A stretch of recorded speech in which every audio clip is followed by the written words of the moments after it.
नमस्कार, मैं महिमा शर्मा। डेली इनसाइडर में आपका स्वागत है। महाराष्ट्र में हुई राजनीतिक उथल-पुथल के बाद यूपी और बिहार में सियासी सरगर्मी बढ़ गई है। यूपी, महाराष्ट्र और बिहार से सबसे ज्यादा सांसद लोकसभा पहुंचते हैं। यही वजह है कि महाराष्ट्र के बाद यूपी और बिहार में सियासत चरम पर है। राजनेताओं के उवाज ऐसे हैं कि मानो यहाँ भी सियासी भूचाल आने वाला है।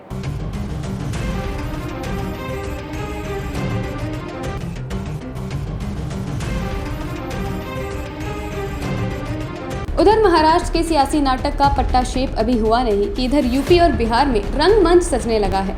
किरदार संवादों का रिहर्सल कर रहे हैं। यूपी में सपा में टूट की बातें हो रही हैं, तो बिहार में जनता दल यूनाइटेड की यूनिटी पर सवाल उठ रहा है।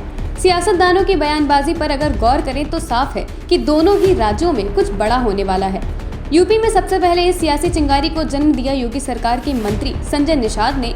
उन्होंने सपा के सहयोगी दल रालोद अध्यक्ष जयंत चौधरी के जल्द ही एनडीए के साथ आने का दावा किया। महाराष्ट्र में हुए सियासी उथल-पुथल के बाद अब उत्तर प्रदेश और बिहार में भी राजनीतिक पारा चढ़ गया है, क्योंकि दोनों ही जगह सियासी बयानबाजी तेजी से जारी है। अगर उत्तर प्रदेश की बात की जाए तो ओम प्रकाश राजभर, जो सुभाषपा के राष्ट्रीय अध्यक्ष हैं, वो ये कहते नहीं थक रहे कि कई समाजवादी पार्टी के विधायक उनके संपर्क में हैं। तो संजय निषाद, जो एनडीए के सहयोगी दल हैं, वो भी लगातार ये कह रहे हैं कि उत्तर प्रदेश में कुछ बड़ा होने वाला है।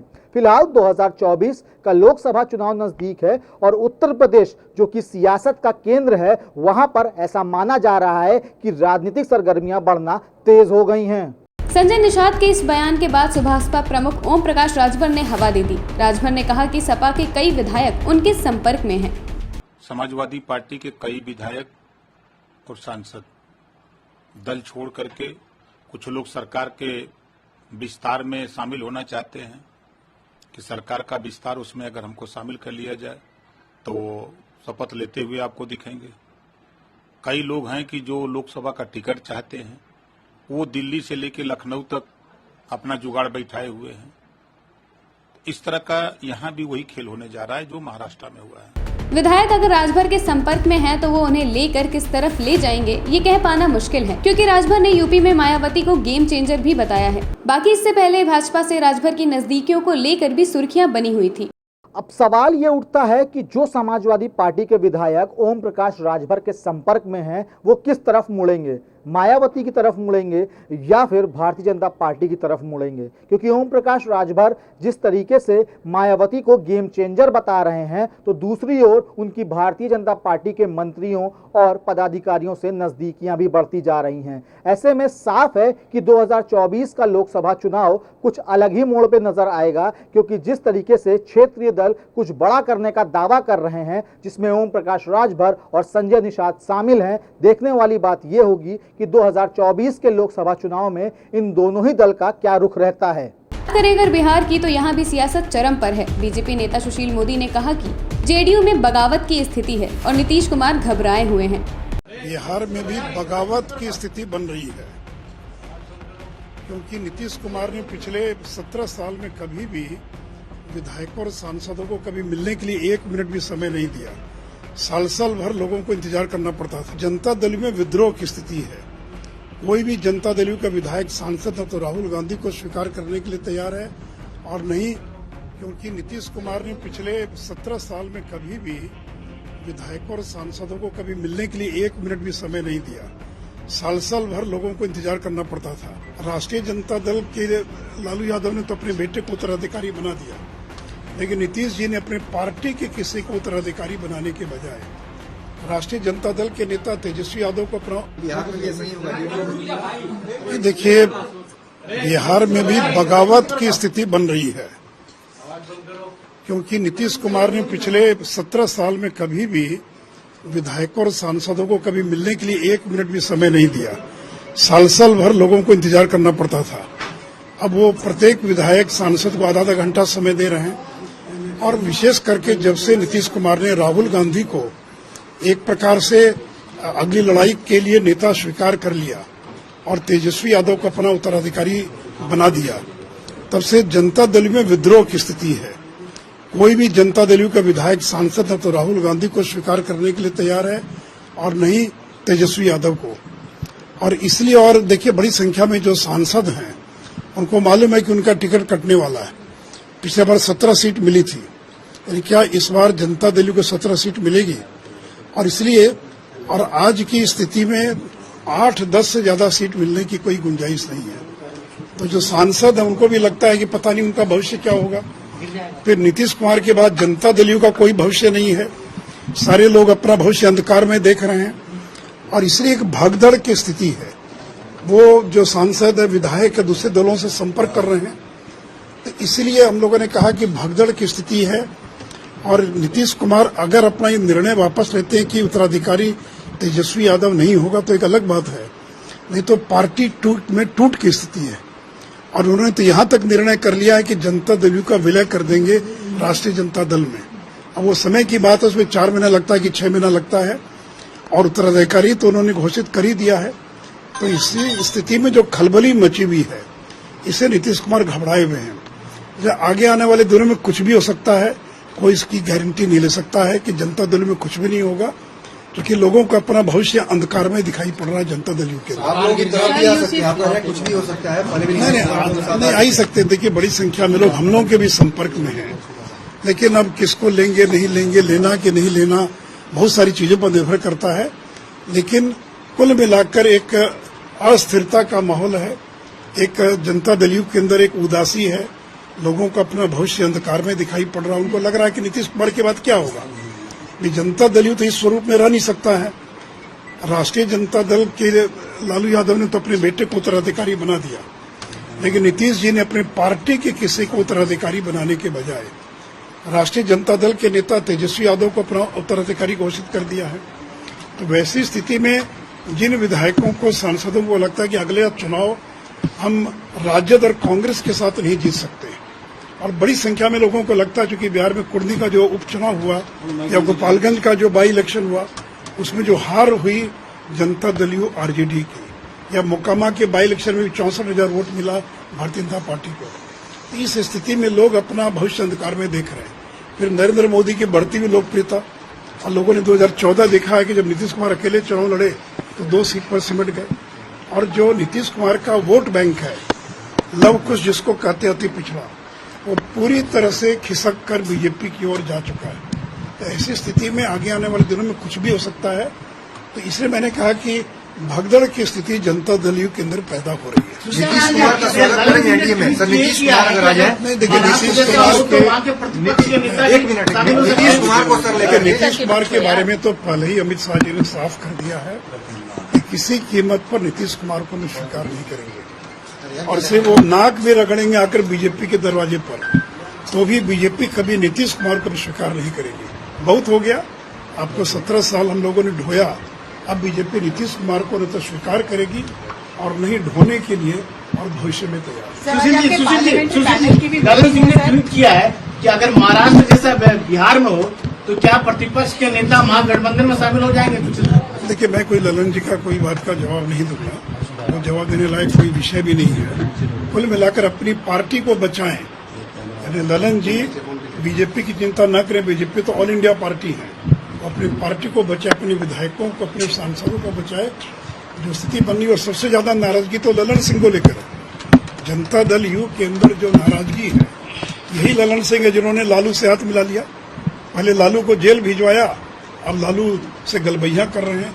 लालू के खिलाफ जो बयान दिया करते थे, आज लालू के साथ मिल गए हैं।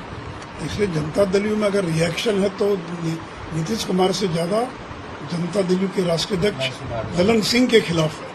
और लोगों को ये भी गुस्सा है कि आप चुनाव लड़े मिलकर, बीजेपी जदयू एक नेचुरल अलायंस था बिहार के अंदर, आपने धोखा दे दिया। विधायकों को बिना विश्वास में लिए आपने गठबंधन तोड़ लिया, और जिनके खिलाफ नीतीश कुमार जिंदगी भर लड़ते रहे, उस लालू यादव की पार्टी से हाथ मिला लिया। इसलिए ये सारा जो एक उहापोह की स्थिति बनी हुई है, एक असमंजस की स्थिति बनी हुई है, लोगों को अपना कोई भविष्य दिखाई नहीं पड़ता है। तो वैसी स्थिति में क्या होगा भविष्य में, ये कहना बहुत मुश्किल है। पार्लियामेंट्री पैनल की मीटिंग में आज होने वाली किन मुद्दों पर चर्चा होगी आज सर? तो देखिए पार्लियामेंट्री पैनल की बैठक होती है, गोपनीय बैठक होती है। फिर मैं इतना ही कह सकता हूँ कि जो पर्सनल लॉ है, रिफॉर्म्स इन पर्सनल लॉ, इस मुद्दे पर हम लोगों ने लॉ कमीशन को बुलाया है, भारत सरकार के मंत्रालय को भी बुलाया है। तो इतना ही मैं केवल कह सकता हूँ, बाकी मीटिंग में क्या होगा नहीं होगा ये गोपनीय मुद्दा रहता है, सभी पार्टी के लोग रहते हैं। इस बैठक के बारे में से ज्यादा ठीक है सर महाराष्ट्र सुशील मोदी के बयान पर जब जनता दल यूनाइटेड के अध्यक्ष लल्लन सिंह से सवाल पूछा गया तो उन्होंने कहा कि सुशील मोदी मुंगेरी लाल के हसीन सपने देख रहे हैं। मोदी जी, सुशील मोदी जी मुंगेरी लाल का हसीन सपना देख के रहते हैं और वो फिर मुंगेरी लाल का हसीन सपना देख रहे हैं। देखिए, कोई सीरियस आदमी अगर कोई बोले तो उसका सीरियस जवाब दिया जाता है। मोदी जी सीरियस आदमी है ही नहीं, वो बेचारे परेशानी में हैं। अब अभी लखीसराय में गृह मंत्री जी आए थे, उनको बुलाया भी नहीं था, हम सुने कि मोदी जी को गए थे वहां सुशील जी। अरे सुशील जी गए थे वहां, आप लोग में से कोई देखे उनका फोटो? नहीं गए, नहीं गए थे। सबसे किनारे बैठे थे। अरे सबसे किनारे बैठे तो हम तो देखे थे कि मोदी अमित शाह जी जितना नाम पढ़ रहे थे उसमें सुशील मोदी जी का नाम तो नहीं पढ़े थे। तो उनका बेचारे का हासिल बहुत ही दुर्गति वाला हासिल हो चुका है भारतीय जनता पार्टी में। वो प्रयास में है, लगे हुए हैं कि किसी तरह वो पुनर्स्थापित हो जाए। हम लोग के भी अच्छे मित्र हैं, नीतीश जी से उनका अच्छा संबंध है। हम लोग भी चाहते हैं कि वो पुनर्स्थापित हो जाए बीजेपी में। अभी 24 आने वाला है, लेकिन वो बेचारे प्रयास में। आप बताइए ना, मोदी जी का हमने देखा कि मोदी जी हर घर, गृह मंत्री जी ने भाषण दिया और कहा कि हर घर नल का जल बिहार में पहुंचाया कि नहीं पहुंचाया, पहुंचाया कि नहीं पहुंचाया। अरे हर घर नल का जल आपकी योजना है क्या? बिहार में 1 रुपया भी लगा है क्या आपका? नहीं लगा है। मुख्यमंत्री नीतीश कुमार जी ने आपके ऑफर को कुछ पैसा आप देना जरूर चाहते थे, लेकिन मुख्यमंत्री जी ने कहा कि इनका 1 रुपया नहीं लगा, इसलिए कि कुछ पैसा देंगे और उसको कहेंगे कि मेरा योजना।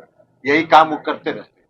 तो इसलिए मुख्यमंत्री जी ने कहा कि हर घर नल के जल योजना में केंद्र सरकार का 1 रुपया भी नहीं लेना, नहीं लिए। अब मोदी जी उसका जवाब दे रहे हैं क्या? 14th फाइनेंस कमीशन का पैसा उसमें लगा कि नहीं? अरे मोदी जी, आप इतना दिन वित्त मंत्री रहे, आप कुछ पाने के लिए ऐसा कर रहे हैं जिसका कोई जवाब ही नहीं है। 14th फाइनेंस कमीशन का पैसा कोई केंद्र सरकार देती है हमको अनुदान, कि 14th फाइनेंस कमीशन का पैसा और फाइनेंस कमीशन का पैसा एक फॉर्मूले की तरह हर राज्य को मिलता है और मेरे राज्य का भी हिस्सा है, तो हमारे राज्य को मिला, आप कौन सी प्रवचन दे रहे हैं? तो सीरियस आदमी की बात का जवाब दिया जाता है, जो गंभीर है ही नहीं। अपना पद, अपना स्थान सुरक्षित रखने के लिए, खुश करने के लिए कुछ बोलता हो, उसकी बात का जवाब नहीं देना। एनसीपी में टूट का क्या? अरे आदमी का आपको बातें नहीं समझ में आ रहा, कौन पूछ रहे हैं? एक आदमी पूछिए ना खुद। महाराष्ट्र में जिस तरह से वहां पर एनसीपी में टूट हुई है और बीजेपी ने वहां पर एनसीपी के एक धड़े को मिला करके सरकार में शामिल करा लिया है। बीजेपी का दावा है कि आने वाले दिनों में बिहार में भी ऐसा ही कुछ देखने को मिलेगा, जेडीयू में पारित होगा। देखिए, पहली बात तो कि महाराष्ट्र की घटना पर जान लीजिए, भारतीय जनता पार्टी इसी सब काम में लगी रहती है। धन बल के बल पर, ताकत पर सरकार को अपदस्थ करना, सरकार को गिराना, सरकार बदलना, ये कौन कर सकता है? जिसके पास धन बल हो। और ये कोई नया बात नहीं है। हम लोग जब एनडीए में थे तो हम लोग के साथ शुरू हुआ था अरुणाचल में धन बल का प्रयोग करके। तो भारतीय जनता पार्टी इसमें माहिर है, लेकिन अंतोगत्वा जनता से उनको जवाब वैसा ही मिल जाता है। चुनाव महाराष्ट्र में भी होना है, वो इंतजार कर लें। महाराष्ट्र में उनको इसका खामियाजा भुगतना पड़ेगा। मध्य प्रदेश में उन्होंने किया था ना कुछ दिन पहले। आज मध्य प्रदेश में चुनाव अगले 2-3 महीनों में होना है और आप देख लीजिएगा, मध्य प्रदेश का चुनाव भारतीय जनता पार्टी बुरी तरह हारेगी। तो इसलिए क्षणिक लाभ के लिए वो जितना धन बल का प्रयोग कर ले, उससे कोई फर्क नहीं पड़ता है। जनता सब आंख खोल कर देखती है इनके कारनामों को, इनके काले कारनामों को। अब अभी कुछ दिन पहले प्रधानमंत्री जी का भाषण सुन रहे थे। प्रधानमंत्री जी कह रहे हैं कि महाराष्ट्र में एनसीपी 7,000 करोड़ रुपए के घोटाला में एनसीपी के नेता फंसे हुए हैं। बाबू जितने थे सब तो वॉशिंग मशीन में चले गए, बीजेपी के वॉशिंग में। अब तो साफ होके निकलेंगे, सफेद होके निकलेंगे। क्या बात करते हैं? ये डर दिखा के लोगों को भयभीत करके, धन बल का प्रयोग करके ये सब काम करते हैं। अगर महाराष्ट्र में बहुत दिन पहले श्री एकनाथ शिंदे को इन्होंने दल बदल करके मुख्यमंत्री बनाया, काहे नहीं बंबई म्युनिसिपल कॉर्पोरेशन का चुनाव करवा रहे? साहस नहीं है उनको मुंबई म्युनिसिपल कमिश्नर का चुनाव कराना, इसलिए बुरी तरह हारेंगे वो, उनको मालूम है कि वो हारेंगे। और इसका भी परिणाम यही होगा कि महाराष्ट्र में चुनाव होगा, वो बुरी तरह हारेंगे लोकसभा के चुनाव। तो महाराष्ट्र के बाद उत्तर प्रदेश और बिहार में भी सियासी पारा चढ़ गया है, लगातार बयानबाजियां हो रही हैं। हालांकि देखा जाए तो सभी राजनीतिक दल एक तरफ से 2024 की तैयारियों में जुट गए हैं। भारतीय जनता पार्टी भी पूरी तरीके से कमर कस चुकी है और कि ये दावा किया जा रहा है कि भारतीय जनता पार्टी में कुछ बड़े बदलाव भी होने हैं जो 2024 के समीकरण को साधते हुए नजर आएंगे। लेकिन देखना ये लाजमी होगा कि जो गठबंधन दल हैं या जो क्षेत्रीय दल हैं उनका इन 2024 के लोकसभा चुनाव में क्या रुख होने वाला है, क्योंकि बड़ी बात ये कही जा रही है कि जिस तरीके से 2022 के विधानसभा चुनाव में इन छोटे दलों ने महत्वपूर्ण भूमिका निभाई थी, 2024 के लोकसभा चुनाव में भी ये दल महत्वपूर्ण भूमिका निभाते हुए नजर आएंगे। वीडियो जर्नलिस्ट अनुराग के साथ Abhishek Pandey, Daily Insider, Lucknow. UP और देश दुनिया की तमाम ताजा तरीन खबरों के लिए गूगल प्ले स्टोर से आज ही डाउनलोड करें हमारा तेजी से उभरता न्यूज ऐप डेली इंसाइडर।